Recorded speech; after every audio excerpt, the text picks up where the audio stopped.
Welcome, I'm David Loon, Senior Architect with Qubit Consulting. Oracle API Gateway is a great product, but there are a few gotchas to be careful of. One of these is that certain policy constructs make it easy to introduce injection vulnerabilities into the configuration. In the first part of this session, I'll show one way that this can happen, and in the second part, I'll show how we at Qubit Consulting avoid this particular problem. To demonstrate how this can happen, I'll use Oracle API Gateway version 11.1.2.1. I'll start off with an out-of-the-box installation and I'll use one of the samples. This is some of the sample policies that come with Oracle API Gateway. We'll look at the REST to SOAP example. It receives a message, it generates a SOAP request using a value that it extracted from a query parameter. It calls a SOAP request and then generates a text response using the original symbol and the price it got. The use case here is a pretty simple one that accepts a stock symbol and returns a price quote for it. So we'll call that and see what happens. This is what's happened here. We've passed in the symbol as a query parameter and it's returned the text of the symbol and the stock price. And you can see that the stock price is essentially a random number. It'll just change from time to time as we call it. That's fairly simple. We can pretty easily fool this by passing in an XML special character like a less than sign or left angle bracket depending on your preference. You see this return an error. Let's have a look at under the covers and see what the error actually is. We'll look with the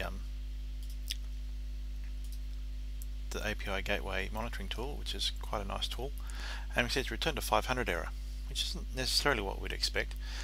Probably the worst error we'd expect was that the SOAP service saying that it doesn't understand that stock symbol. We can see what's happened though.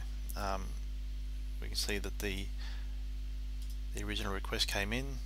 There it is in there's the query parameter, and it's generated a SOAP request like this. The XML body here is invalid because it has the unencoded left angle bracket there. There's a few things you can say about this. One is that perhaps the SOAP service didn't have to return quite a severe error as a 500 error when it received an invalid XML, but it did, and that's okay. What you can certainly say though is that we wouldn't expect API Gateway to be sending invalid XML to a backend service. As it stands, this probably isn't such a big deal. Returning 500 errors, someone may call it a few times and may generate a Nagios alert or something, calls out support personnel, so it's probably the worst you can say is it's a very mild denial of service attack. But let's see what happens when we embellish the use case a little bit. Returning a plain text response to the user probably isn't very realistic, so let's see what happens if we change this to an HTML response.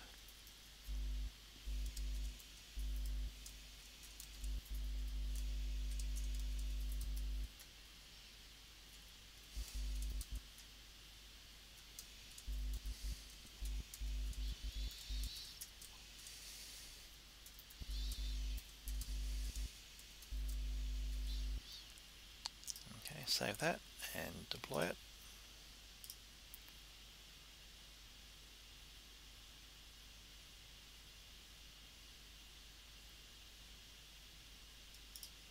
Now when we call that, we get basically the same thing, but it's an HTML output, and if we give it our dodgy request, again it's pretty much the same as before. What happens if we get a little cleverer about it?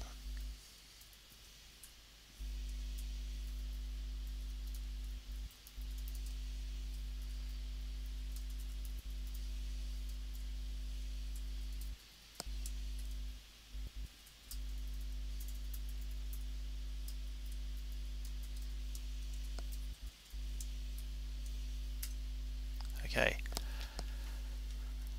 so what we've been able to do is inject some JavaScript into this this URL, which will be executed as the symbol but the JavaScript gets executed when the page renders. This is pretty much your standard cross-site scripting attack. We're a little bit clever here. This construct essentially makes the service ignore the payload, and then we've included a payload here, which is our JavaScript. The reason this is bad is that say I'm a bad guy, if I can get a privileged user to click on this link, which I might be able to do through a spear phishing attack, then I can organize for my arbitrary piece of JavaScript to be executed on a web page whose origin is the corporate domain. That means I can wreak all sorts of havoc, up to and including getting the keys to the castle, so to speak. And furthermore, apart from the fact that I've included this alert here for the sake of the demonstration, once the page is rendered and it's executed its JavaScript, the user just sees the normal page and doesn't realize that anything bad has happened.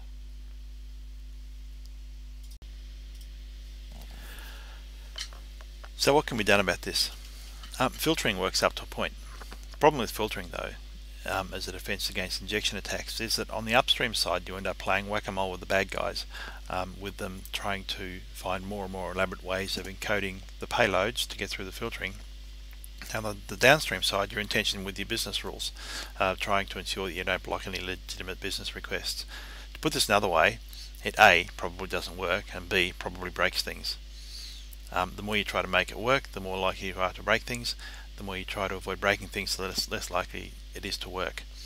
The problem there is that you don't actually know whether you have any holes until it's too late, that is, someone's broken into your system. In this case, it is tempting to do aggressive filtering because the stock symbol can be assumed to be strictly alphanumeric, probably even alphabetic, but this isn't always the case. Another problem with filtering is that it introduces coupling where it isn't wanted. That is, you couple the filter with the transform.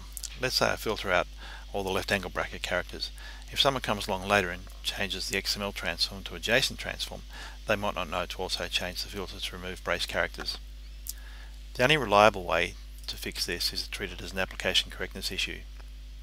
The root cause of this problem is that the plain text values aren't being encoded for XML and HTML at the point where they're being woven into the markup stream.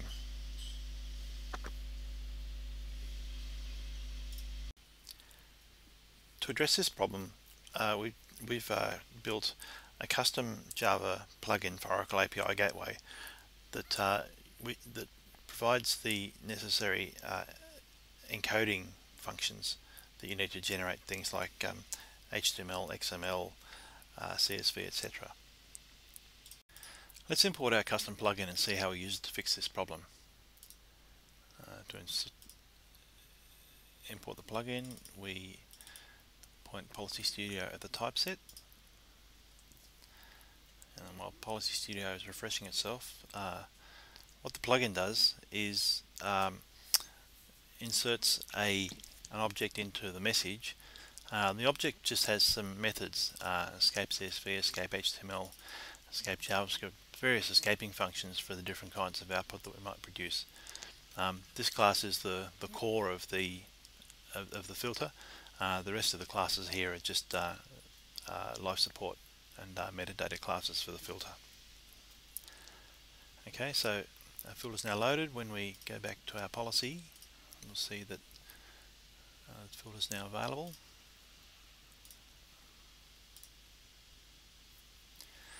And there it is. We import that into our policy, and we make it the first filter that gets executed.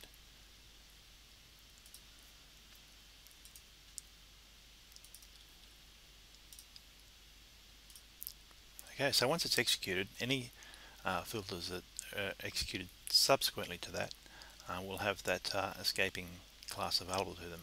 So we just add those to the where we insert these plain text values into our structured documents.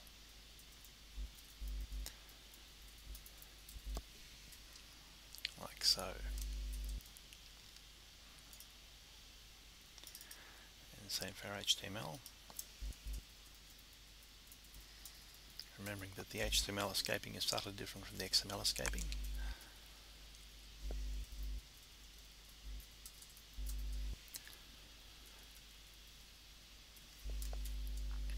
Okay, and deploy that.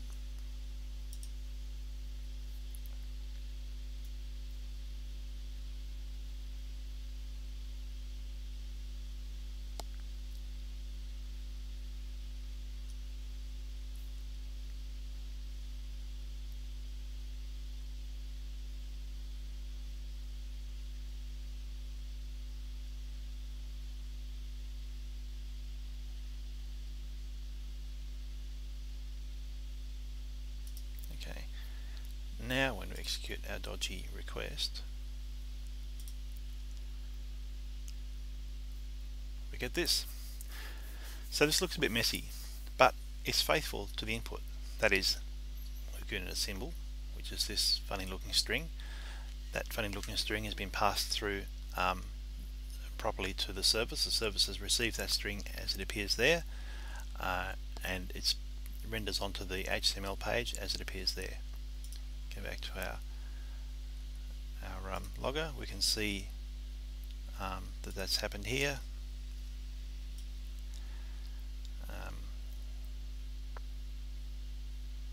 We'll look at the request that's sent to the service. It's all properly XML encoded, and the response that comes back to the browser is all properly HTML encoded.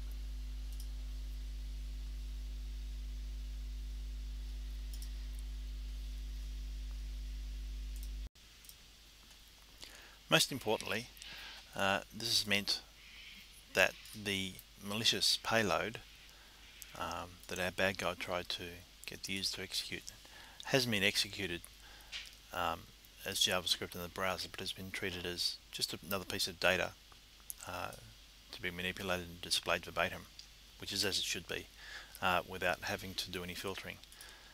The service could probably do a bit of filtering. It seems to have accepted the entire string as a stock symbol and returned a quote, but that's up to the business rules that are implemented inside the service, and not a security function. In summary, we've used a custom plugin filter to allow us to ensure that our message transformations are correct, and in so doing have avoided introducing injection vulnerabilities, and it also ensured that our API gateway policies never generate invalid XML content for downstream applications. Thanks for listening.